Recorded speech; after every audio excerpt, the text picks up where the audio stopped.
It's been 240 hours since Avengers Endgame leaked, so there are no more spoiler warnings. It's time to talk details. And speaking of talking details, we're also going to cover, since it's been more than a day or two now, that Game of Thrones has been out. So we're going to discuss the L's that have happened along the latest episode and why I'm not okay with it. So this and more awaits you on a brand new episode of Bombastic. Dana J.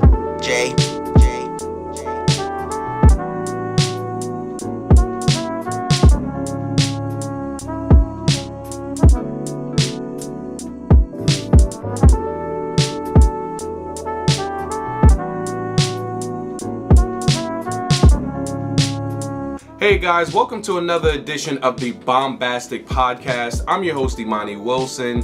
Please take this moment to go ahead and consider liking this video and subscribing to this channel, and also clicking the notification bell for more weekly updates upon this podcast and more. So welcome guys. Thank you so very much for tuning in. It feels really good, of course, to go ahead and be back again. There's just so much going on right now that I feel like even the two podcasts that I typically do a week, it's just not enough. So, we'll see. Just because I'm not necessarily some machine that's out here just looking to just dump content every day. I mean, if I could, I think I would. But in my capacities, I'm doing my best. At least I think I'm doing my best. That's why I always ask you guys to go ahead and leave comments and, feel free to give me your feedback. One thing I will say, because, I always open up with the about moi, because I feel like it's the why are you here? Like, what value am I offering you? I'm offering you me, which hopefully that means something to you at this point, which is why you've been tuning into the videos and also checking out the audio version of the podcast, which be sure to check out the audio versions of the podcast, absolutely. I feel like I don't speak about that enough. My podcast is available on all audio platforms except for SoundCloud, just because I'm going to call it for what it is. I'm not going to say I'm lazy, but I just need to get to it. I can tell you what I've been getting to. I had to get into this past weekend the fucking queue for New York Comic Con 2019. Okay? I feel like at this point, because I've been going to New York Comic Con since 2012, I'm a fucking vet. Like, yeah, I can go. I'm a fucking vet. I shouldn't have to be in the queue. And I know it's fucked up, but it's like, dude, fuck you. And you're like one of the thousands of people that go to Comic-Con. But I'm saying people like me, we're vets. We're seasoned Comic-Con vets. We've been going to that shit for more than 5 years. And in more than 5 years in succession at that. So I feel like I shouldn't have to be in a virtual queue. But I was in that fucking queue, okay? Weekend of Cinco de Mayo. So, thankfully, I didn't get twisted or anything like that. I've just been keeping it very chill, as always, drinking my drink of the day, motherfucking month, week, the year, and good stuff, water. And, I was in that fucking queue, in short, for like a cool, 2 hours. But I got my 4-day pass, so I feel good about it. It's just incredible to see these conventions, man, because for them, I know they're like big tickets. Like you got the San Diego Comic-Con, which is huge, especially for Marvel's offerings, which given this next phase rollouts, I'm curious to see what they'll announce. I know Disney has their unveiling of the content that they do, even though I feel like they just recently did that with the Star Wars lineups, if you will, or I could be confusing for another event. Because, again, there's just so many events, but this is one that's always near and dear to me because it's in New York. Like I said, I have some homies, and shout out to my boy Will, Dex. They know exactly who they are. Like, literally, I don't mind name dropping at least two of y'all, like, just off the top of my head with, we'll, chop it up any other time during the year, whatever the case may be, but we especially get it in for Comic-Con. That's just crazy. So it's like Disneyland for me.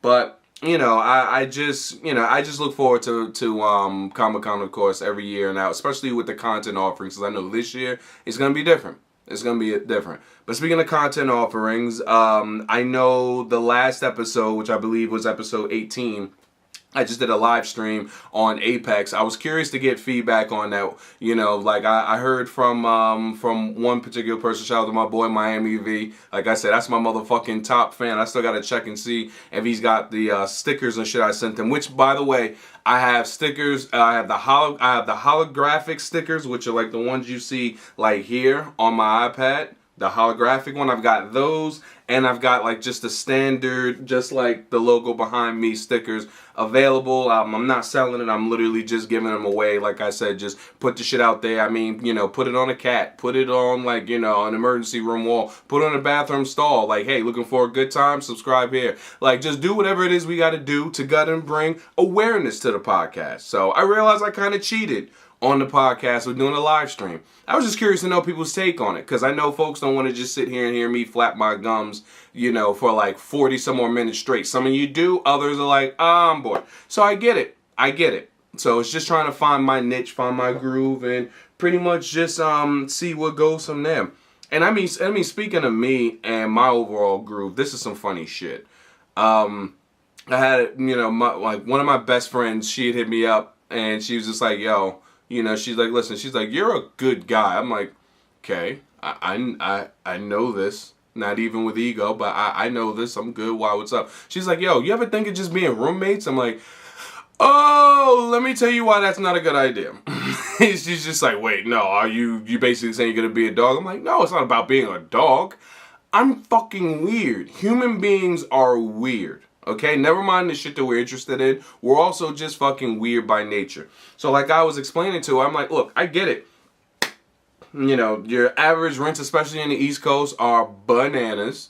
Okay, like let's not try to sit here and play some illusion just because this is on YouTube and somebody that's YouTubing and podcasting, all of a sudden they got all together. No, I'm gonna call it for what it is. Rents in the East Coast are fucking bananas. I think rents everywhere are pretty much fucking bananas. But she was just like, yo, we could share, like, you know, split the expense. We're both artists, do this sort of stuff like that. You're respectful, you do your thing. I'm like, I'm weird though. I'm weird in the sense that I like to listen to music, but in my headphones only. So if I hear you playing music outside of your headphones, I'm like, we're gonna have a problem. Like, I feel like the shower, strangely enough, is the only place that I feel like you're allowed to listen to music without your headphones. I mean, unless they come up with waterproof headphones, then I say, okay, shower with your fucking headphones on, because I still don't hear your shit. So as like those would be my things. So that would be my pet peeve list as a roommate. Just imagine me as a roommate. One rule, no particular order. I don't want to hear your fucking music. Straight up. You may be like, yo, you're already being aggressive as fuck as a roommate. That's cool. I could be aggressive. But guess what? I'm being honest. Rule number 2. When it comes to food, I don't mind helping with the food expenses, but know that certain shit is for me. Like when I go out shopping and I buy fucking almond milk and shit like that, that's for your boy. Because your boy, when it comes to regular milk, listen, the amount of gas I get, I can fucking clear out a morgue. Do you understand how real that shit is? Like, yo, shout out to my boy Cram. He'll tell you, don't give me Honey Nut Cheerios and whole milk. It's a fucking wrap. I'm letting off shots like the fucking 4th of July for at least 48 hours. That's why I don't do it. That's why I don't do it. So you're talking about specialized groceries, no being able to play fucking music. I'm very fickle about company. I don't want to fucking come in. I don't want to come home and it just be a fucking like party of weird motherfuckers just hanging out. No, take the motherfuckers in your room. If you want to do visitations maybe need to be like once or twice a month. Significant others, I don't want to hear that shit. I don't. Whether I was a roommate with a woman or another man, I don't want to hear that shit. I don't. Like, I got a funny fucking story where I was like, I used to live in this apartment building where one of the homies used to live upstairs to me, and he was one of those guys, so he always had to be extra, and apparently whatever chick he was extra because you could just hear it from all the fucking way around. And listen, I've gotten those noise complaints before as well. For me, I get it. I get it. Trust me. Drop the motherfucking hammer. But still, I don't want to hear that shit. So make a long story short, I fucking knocked on the roof like, come on, bro. You know I'm under you. Stop being a motherfucker. But it seemed like when I did that, whatever he was doing, he was just like, oh no, I'm going to go ahead and make sure it's extra fucking sweat now and sloshy. So I was like, all right, bet I got you. So what I'm going to do is I'm going to go upstairs on your floor, pull the fucking fire alarm. Now stop. Or at least I don't have to hear that shit. So again, take from the top. Motherfucking no music, specialized groceries, limited guest visitation, no banging. And then I think the last bit is I want to just be left alone. Some days I actually don't like talking. Some days I don't want to interact with other people. Some days I only want to message people and I only want to text people. I don't want to always call people. I don't always want to talk. I use this platform and a few others to go ahead and vocalize or vocalize my thoughts and feelings or express myself. So that would just be my weird thing as a roommate. So fucking no headphones, specialized groceries, so don't fuck with my shit, especially my almond milk. No motherfucking random regular fucking guests over all the time. No fucking. I understand you spending hundreds of plus more thousands on rent, but no fucking on the premises. Go get a hotel room with your ball of ass. And then the last one basically being no when it's a leave me the fuck alone day. That's what it would be. It would be a leave me the fuck alone day. I would text you and put LMTFAD. Lymphad. Yeah, lymphad. Leave me the fuck alone day. Yeah, leave me the fuck alone day. Lymphad. I'd be like, hey, it's lymphad. It's lymphad. It's limit fad. There you go. It's limit fad. There you go. You would know. Leave me the fuck alone. So I just had to go ahead and fucking get that shit, out of the fucking way. Which also, now I'm thinking about it as well, as I round out this little bit about me.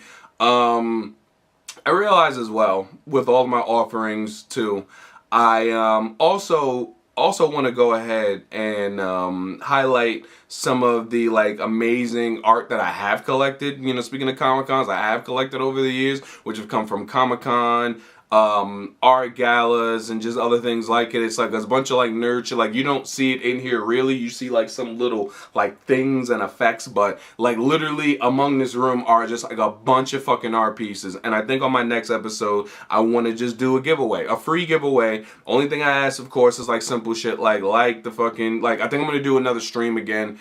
Probably maybe Thursday or Friday, depending on how I'm feeling.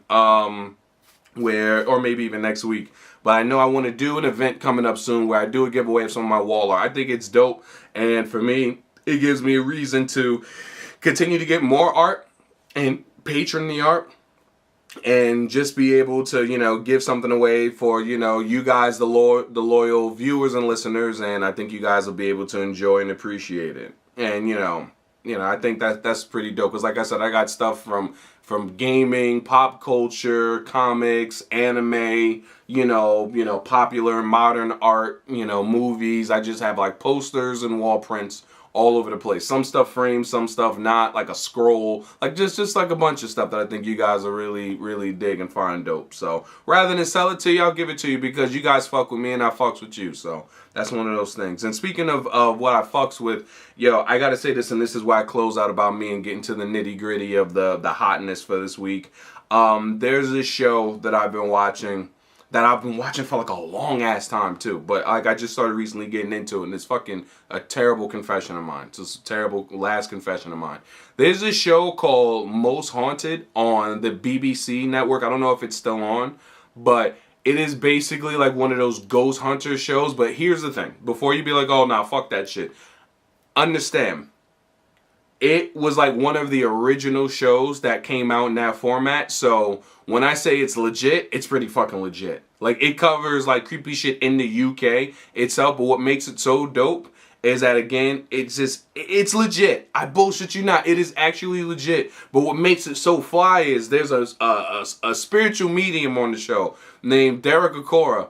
And Derek Okora, I don't know why, but he's like if Ric Flair was a fucking psychic medium, that would be Derek Okora.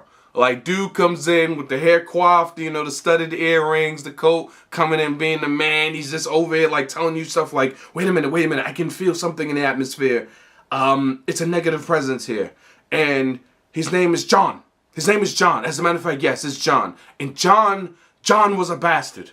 John was a bastard. He used to bully people here. And when he died, he's come here to still bully people. You're not going to bully people, John. You're a bastard, you beggar. Dude, it's the funniest shit because I think dead ass he's on to something. Like, people are like, nah, he's full of shit. But, dude, trust me when I tell you, just look up Most Haunted. Look up, I think, because it's gone for a bunch of seasons. Look up, like, seasons 1 through 5, because those were the seasons that Derek Acorah was on there. When Derek Acorah comes on there, he makes the motherfucking show. The shit is hilarious. Like, it's dope as fuck. You just gotta love it. But that's it for me. I went ahead and went past my 10-minute mark, made it 15 minutes about me and my shit. So now let's go ahead and get to the motherfucking real shit going on this week. I could speak about sports and I would do the whole intro, but I feel like it's very limited to say the very least. Like right now, we're just in the thick of the NBA playoffs. So many series are tied up. So, I'll just go ahead and, just run through it real quick. So many series are tied up right now. You got the Warriors trying to beat the Rockets. I mean, it's just in the NBA playoffs. You got the Warriors and the Rockets tied at 2. You have the Denver Nuggets and the Portland Trail Blazers. I think the series right now may be, tied 2-2 or 3-1 if I'm not mistaken. It actually looks like the Milwaukee Bucks are about to finish the Boston Celtics because they got them 3-1 in the series. Milwaukee just has to win one more game. Boston's got to win out if they want to be able to make it to the next round. Which I think, with that being said, it's looking like Kyrie Irving might just be playing his final games as a Celtic. Some people are saying that he's looking like a lock maybe to go to the Brooklyn Nets, saying that when he said New York, he didn't necessarily just mean the Knicks. I mean, overall, we shall see. I mean, like I said, the NBA playoffs are heating up. That's like the only real stuff to talk about in sports. I mean, we can, get into NFL and everything in the offseason, but again, soccer, not my thing. Baseball, my Yankees are still trying to kick some ass, even though we got half a fucking team and like the fucking hot dog guy and the fucking water and popcorn dude out there on second base. Whatever. We still rocking. So that's all I gotta fucking say about sports and that. But let's get into the motherfucking series discussion for this episode. We're going straight into media.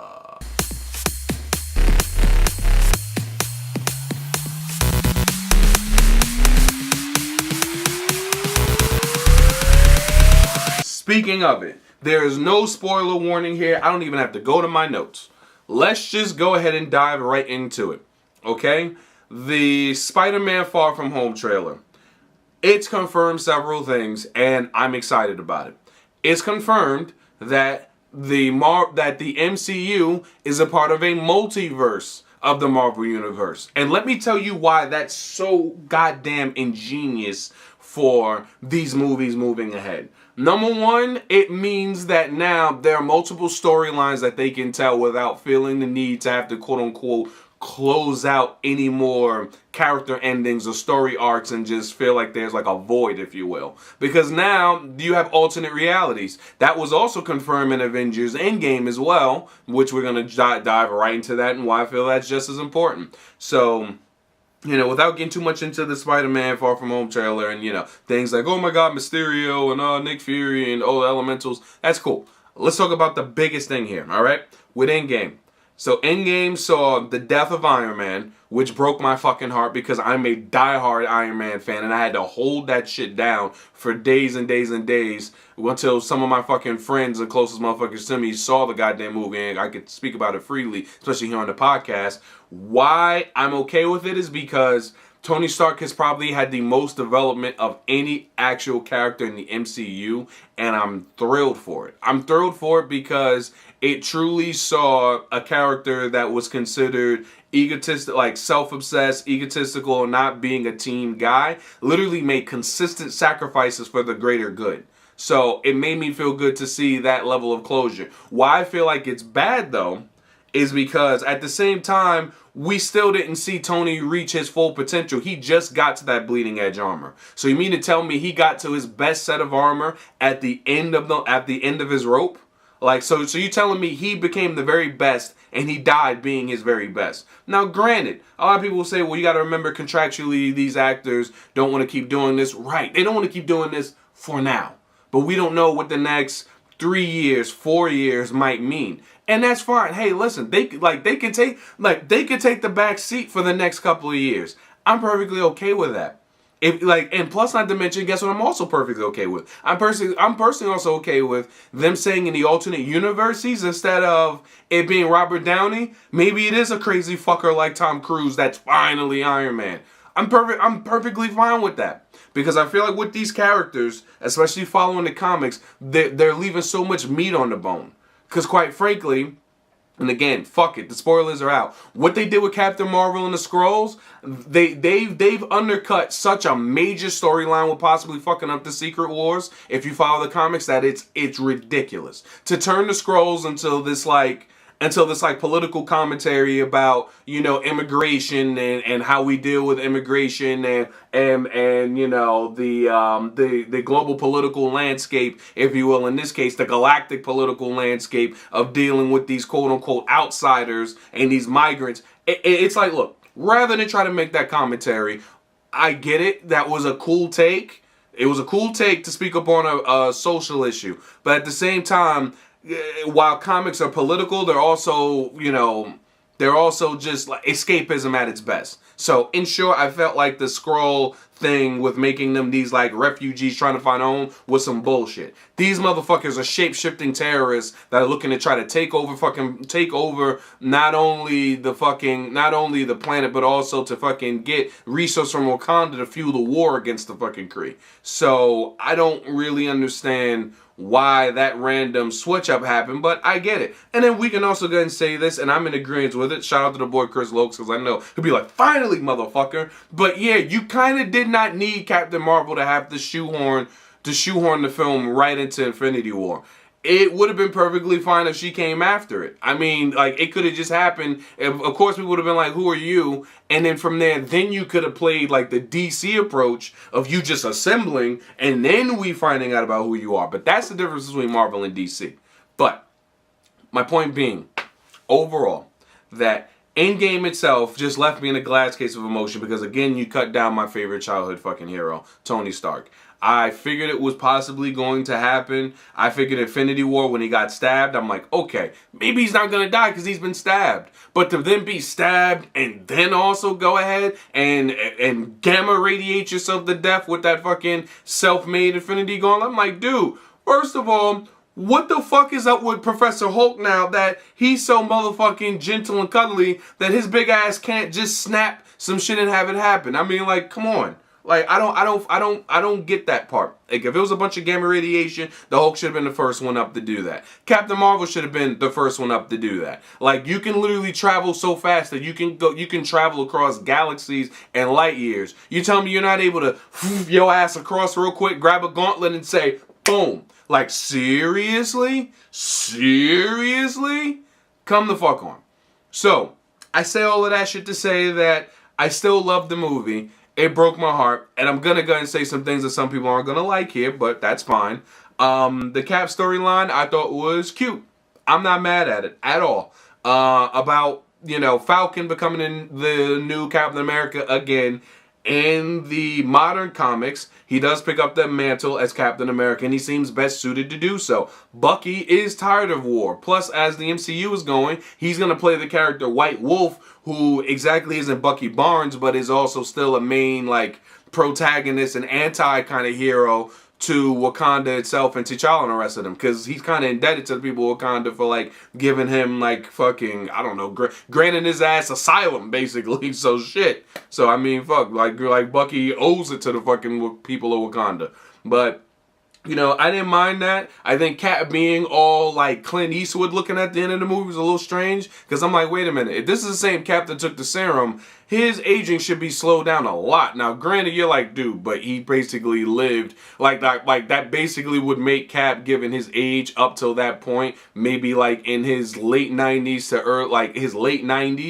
early 100s. Still, he should have still been like maybe peppery, but not like, you know, Gran Torino Cap and shit. Like, no, what the fuck? Like, no, motherfucker like Clint Eastwood. Like, no, the motherfucker has the super soldier serum, which meant that not only puts you in peak physical condition, but also slows down your aging. Same thing also goes for Widow. Why Widow had this like stressed fucking chick who has an Etsy for fucking making seashells and like little things you put into like, you know, your braids and locks and shit was beyond me, because Widow looked stressed. Widow looked like she was not fucking sleeping. Like, I'm talking at the red hair with the little white and shit. Like, she just looked tired. Like, she looked motherfucking tired. But I'm glad she finally gave something to the team. Congratulations, Widow. You finally contributed something. You finally contributed. Because anything, if you notice, as soon as Loki showed up, like, Widow was just like plot filler at that point.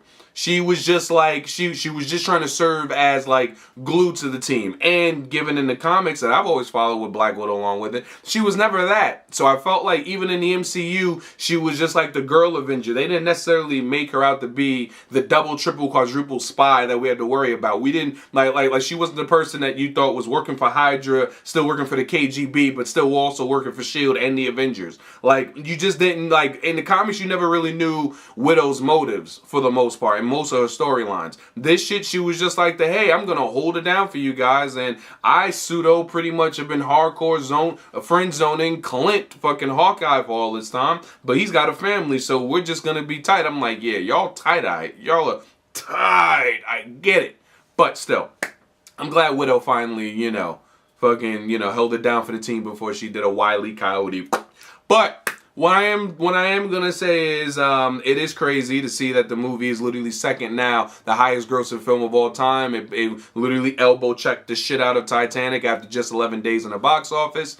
I think at this point it's probably gonna go ahead and take over Avatar. I think most Marvel fans are probably seeing, like, people are seeing it like 10, 11, some more fucking times egregiously. I may see it one more time just because I know Girlie's probably gonna want to see it, but outside of that, I'm not really gonna like really lock the fuck in and go ahead and really like watch it like 3, 4 fucking times in succession. Like, that's just not happening. But I do think it is going to be the highest grossing film of all time. Already in 11 days, it's the second highest. So you're talking about once it ends its theater run, which is like what, typically 45, 60 some more days. Like, it's not even in its first 20 days, and it's already the second highest grossing film of all time. I think we're seeing some shit that might not ever happen again, which is why it's to be celebrated and not to be shat on. So, like I said, I love the film. I've just been in a glass case of emotion because, again, you killed my favorite fucking character and you tore my heart out. You tore my heart out last year with the Mr. Stark I don't feel so good shit. I actually shed fucking tears. And then now the Mr. Stark, hey, Mr. Stark, we won. I'm like, don't keep doing this shit. I'm tired of the fucking emotions that I'm feeling right now. It was like, oh, you fucking softy. No, bitch. I've been watching I've been following the Iron Man comics. I've been watching the fucking cartoon shows since back in the early 90s when Stan Lee would do the little like the beforewords and afterwards on the shows. Back when Tony Stark used to have that black blue like fucking, he used to have like a mullet. That's what I'm saying. Like back when Iron Man used to be the Iron Man cartoon show. They had War Machine on there. Then you also had the Hulk show, and then that's when you also had X-Men, and then you had Spider-Man. That's when those Marvel animated series were like fucking animated soap operas, like really hardcore dedicated to the comics. So I've been an Iron Man fan since fucking day zero.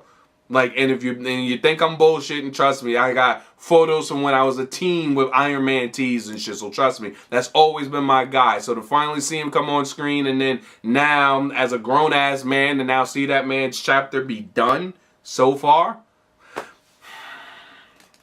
it's fucking rough, man. It's fucking rough, but we're gonna get through it. We're gonna get through it, and I look forward to what comes next. I definitely fucking do.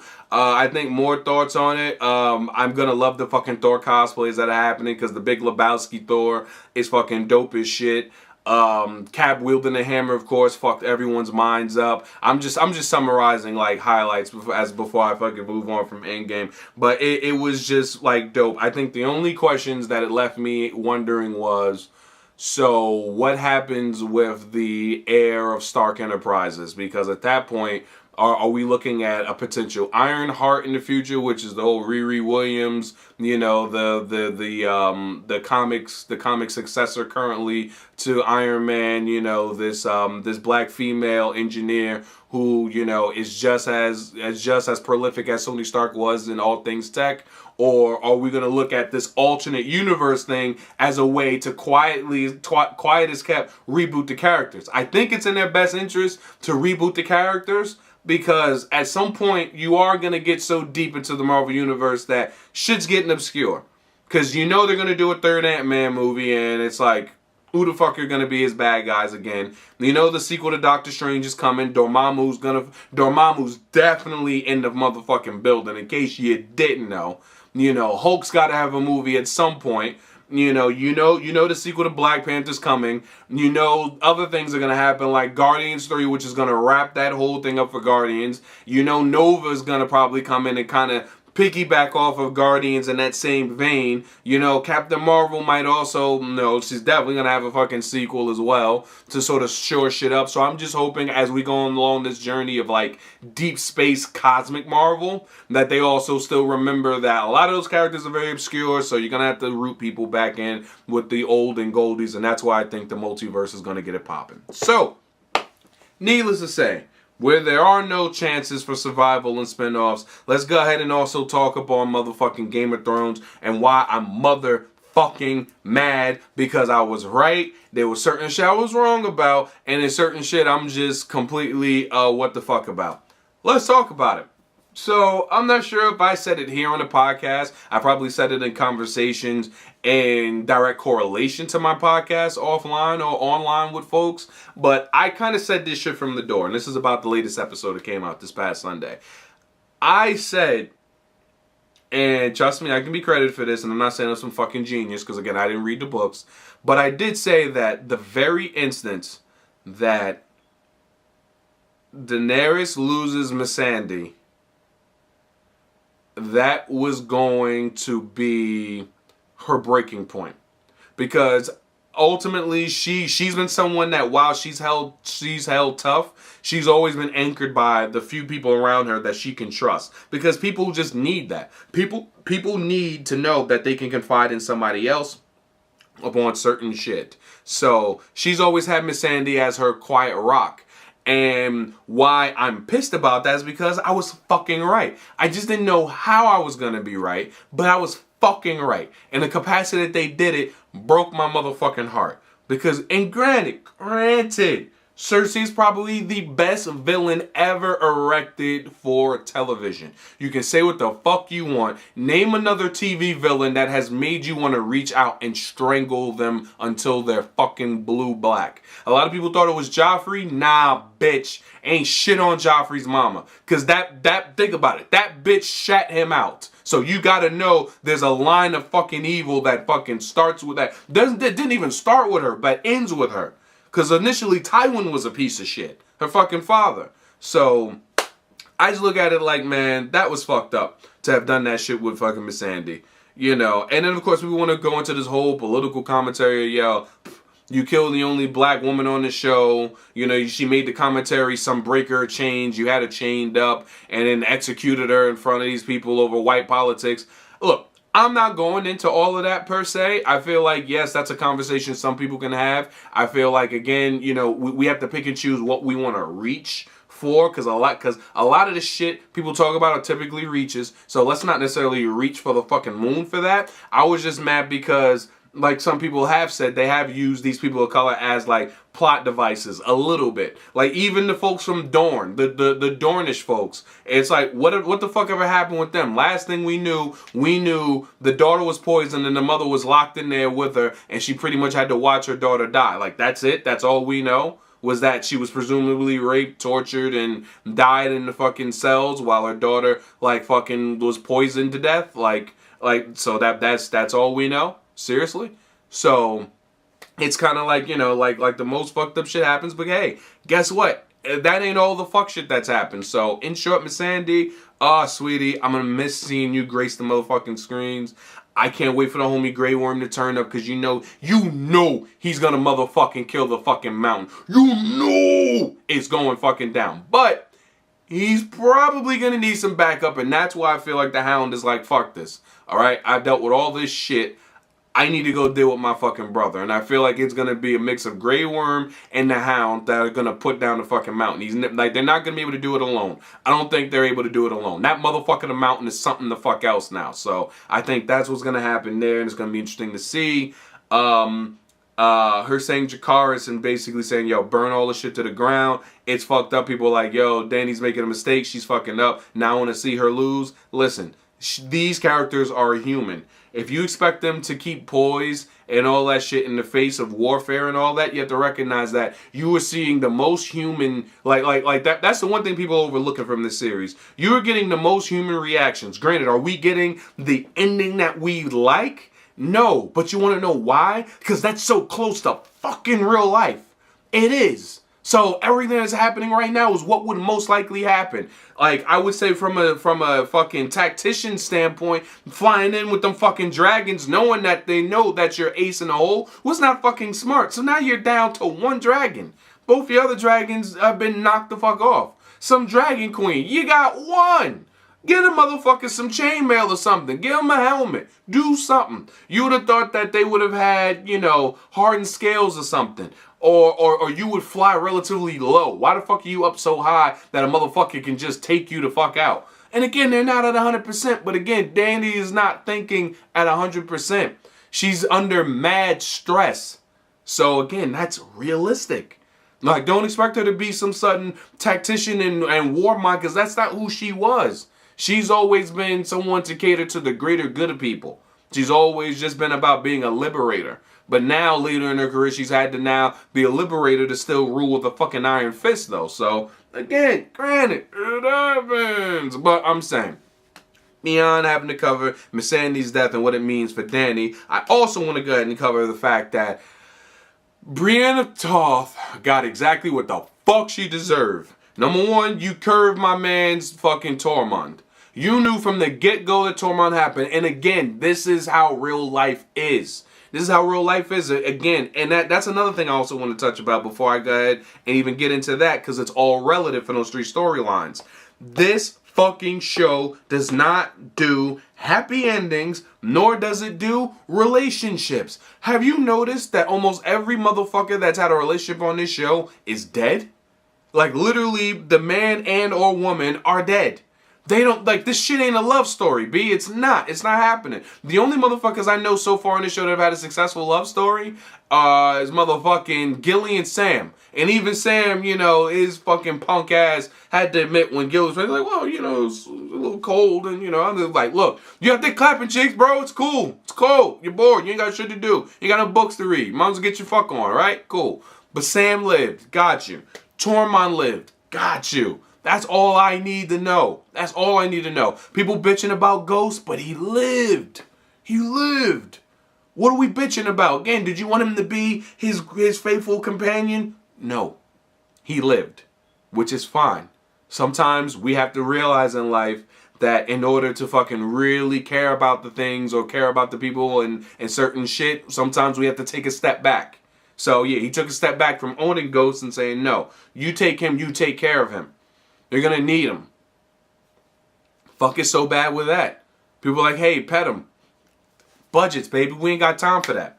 We ain't got time for that. And speaking about time and budgets, that fucking Starbucks cup, listen, that's not the first time that some shit like that has happened in popular media. Don't get it fucked up that you think that's the one time. If you want to check, you can check on IMDb. They have a list of gaffes that have happened on production sets where it's been period films and you've seen like a security camera or an airplane fly by or someone's cell phone. That shit happens. I'm not sweating a Starbucks coffee cup. Is it an L? Yeah. This whole week of Game of Thrones has been fucking L's. Miss Sandy got her motherfucking head lopped off in front of everybody to everyone's horror. That's a huge fucking L. You started looking Daenerys' eyes while it kind of made me a little hot in the collar because I'm like, oh yeah, she won't fuck something. Ugh. But I'm just like, no, she's also mad as fuck. Like right now, she's in the mode of like, don't talk to me. Don't talk to me. I have nothing to say. Don't fucking talk to me. I'm going to burn everything down. Don't fucking talk to me. So that's an L. You lost your best friend now. You lost your best friend. Your two closest advisors are beefing right now because one wants to betray you and one is trying to consider whether he's blindly loyal to you for no apparent reason. Your boo thing is actually your fucking nephew, and he's also the rightful heir to the throne, so you don't know whether to knock him off and be the last Targaryen or possibly deal with the ramifications of being his fucking queen and now not having to sit on the fucking throne. Which, I mean, at this point, she kind of needs to fucking check down her ambitions. But either way, L's. Another L. Brienne, you gave it up to Jaime, who was a piece of shit and told you why he had you out there in your motherfucking jammies because he didn't dick you down proper, one-handed style. One hand on your neck, the other hand just spanking your ass like this. One-handed style. I'm a piece of shit. I care about my sister. I'm gonna go check on it. You had Tormund. You got Drake, boo. That's exactly what happens to you. You fucked up, B. You fucked up. So, hey, it happens. It happens. Grey Worm, you gotta take that L, bro. I'm sorry. And you know you're probably going to die now. And you're never gonna go, live the life that you thought you had. You had your one true love, and she's missing a head right now. So, that's a little rough. Like I said, it was just L's to be had. John, you told everybody a secret you shouldn't have. L's. L's all the fucking around, man. So this is why I've been in a glass case of emotion once the fuck again to drop it for the umpteenth time for the last fucking few weeks. Because there's so much. I can't wait to get the reprieve that I'm so rightly due this fucking month. Because then all I can look forward to is for like simple shit. It's going to be Detective Pikachu. What a palate cleanser. For real. What a palate cleanser. For real. Seriously. Fucking Detective Pikachu, John Wick Chapter 3, some just gun fu shit, fucking Keanu knocking motherfuckers' heads off, Halle Berry fine ass, motherfucking Aladdin, which is pretty much just Hitch with an Aladdin backdrop. Cool, let's get this shit done. Like, I need a fucking palate cleanser, please. So, that's all I got for you. It was a lot, but we got fucking through it. Like, we did it. So, once again, I hope you absolutely enjoyed this moment of my constant ranting about all things pop culture and what that means to me, and you also were able to take something away from it. Also, go ahead and feel free to go ahead and take this time to consider subscribing to this podcast if you have not already. And also feel free to like, comment, share, and give me feedback. I'm curious if you're just like, yo, that's fucked up what you said about Brienne getting dick down proper and being left in the snow. Tough titties. It happens sometimes. I feel bad for her, but guess what? She had an opportunity. She didn't take it. Let me know how you feel, about regarding the playoffs. I mean, like I said, my team isn't in it, so care less. Endgame, all things Marvel related, please absolutely feel free to have that discussion because I'm a OG nerd when it comes to this Marvel comics and just character origins or what I think they're doing for the next phase and stuff. Like, I have my own conspiracy theories. I think one day I'm going to literally, really do a whole, pinpoint of, where I think they're going and what's going to ultimately happen. I just look forward to it. And, like I said, like, comment, subscribe, share, and like I said, click the notification bell for more updates. And also, if you don't have the time to watch me as I go through these tirades, feel free to also check out the audio version of this podcast, available again on iTunes, Stitcher, iHeartRadio, Google Podcasts, and just about everywhere in which you listen to your podcast when you search Bombastic. I'm your host, Imani Wilson, and thank you once again. It has been another episode, and I will see you soon. We out. Peace.